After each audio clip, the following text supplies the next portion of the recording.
Alright, baby. It's a Gundam show again. Yay.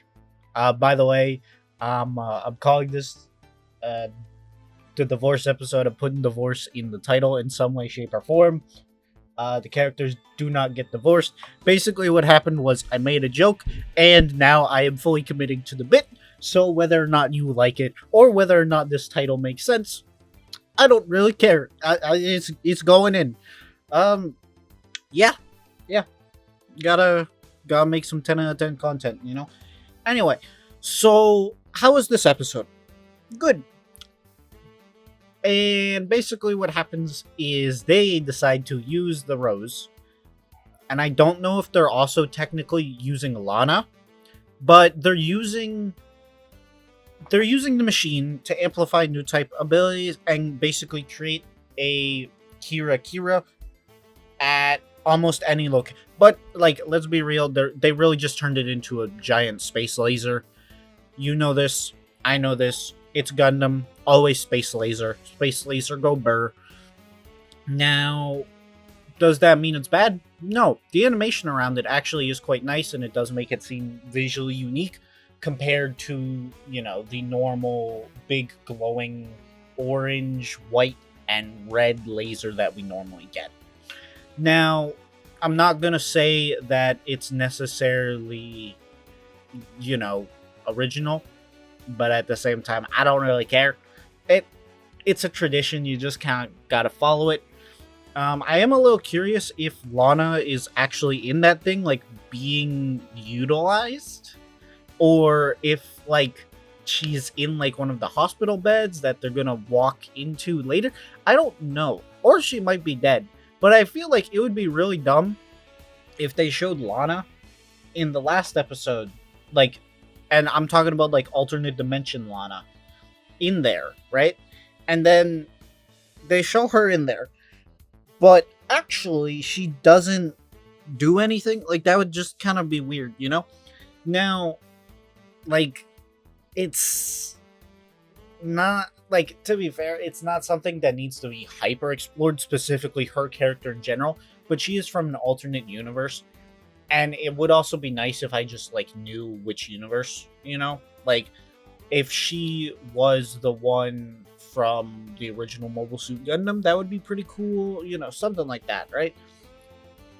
Is it mandatory? No, but it's just something that, hey, might be a little nice. Next is well, they're fighting on opposite sides, and yeah.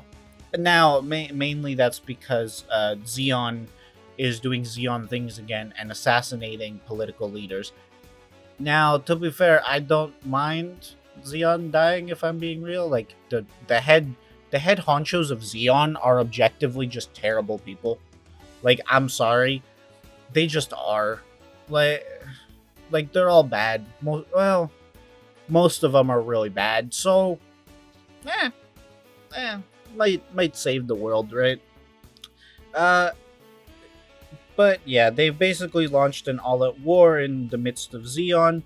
Our crew is trying to stop it, and the Mustache Man, or Bearded Man, I should say, is currently teaming up with Machu in order to save the day and stop everyone from doing the bad stuff. Yay! And then Machu goes into the laser and finds out who shot it. Well, who shot it? It was Nyan. So, yeah. Now, Nyan seems to know who Machu is, but it doesn't seem like Machu needs or knows who Nyan is, as far as the mobile suits and what mobile suits they are piloting. So this is interesting. We also see in the preview that they're fighting, and I don't know if they're gonna give us the tragic ending where like they're both fighting each other and like one dies and then they feel super horrible upon finding out who it is, or if they're both gonna die, sort of like War in the Pocket, or maybe maybe Shuji will actually show up again. That would be interesting. He seems to be the primary motivation for both of these characters. So it would be kind of nice if he showed up, or at least like had one of those uh transmissions through his new type psychic powers. But yeah, also we still don't see Amuro. Like, did bro die off screen? Maybe like side 7 like got exploded and he died. I'm guessing because like he's got to do something, right? Like, I get it. Oh, he wouldn't have awakened his, like, they're probably gonna use that excuse. He didn't awaken his new type powers because he didn't get to pilot the Gundam, and side 7 was neutral. But then again, it was also proven to not be side. It was proven to not be neutral because they were holding the Gundam, which is the Federation's ace in the hole. So yeah, um, yeah, I don't know what else to say other than where is the legendary Gundam pilot who was so amazing that, like, he was he got so good at piloting the Gundam by the end of the first series that the Gundam could not physically keep up with his reactions. You know, like, a person like that kind of just doesn't stop existing unless they're killed. And like, I would like to know if they're killed or not. Or hell, even if like instead they got blown up, like, maybe there was a scene where I missed where like the bomb shelter that he was going to, and we see him run away and just boo, and he gets vaporized in a blast or something. But yeah, and I bring this up because this is episode 10. We don't have much left. Thankfully, I was wrong about the show being 10 episodes. I am actually really happy that I am wrong about that, because if it ended with 10 episodes, the ending would have been so bad. Like, so bad. But it didn't. So, hey, we got 2 episodes, I'm pretty sure, left.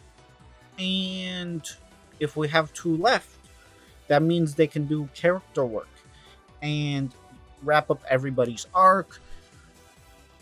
I don't know. Maybe Nyan and Machu will, reunite and like be friends again, or what. But for now, they're looking at a messy divorce, and that is that is me enforcing that joke in once again. Anyway, I do want to know what your guys' thoughts on the episode were. As far as overall story and visuals, it was great. Um, I don't know if I like it as much as just seeing Char doing Char things. However, at the same time, this has made me like the characters far more, and I have started to like the show more, and it feels like everything is finally coming together. So honestly, I think this is tied for the best episode I've seen so far, and that is why I'm going to give it a solid 8 out of 10. But that's all. Who knows? Maybe. Honestly, since I've disliked the episodes you guys have liked, and you guys seem to dislike the episodes I like, I guess that just means my opinion is always wrong. So make sure to tell me that in the comments. That way more people view this video and I get more subs. Anyway, I gotta finish editing. So this is Rox signing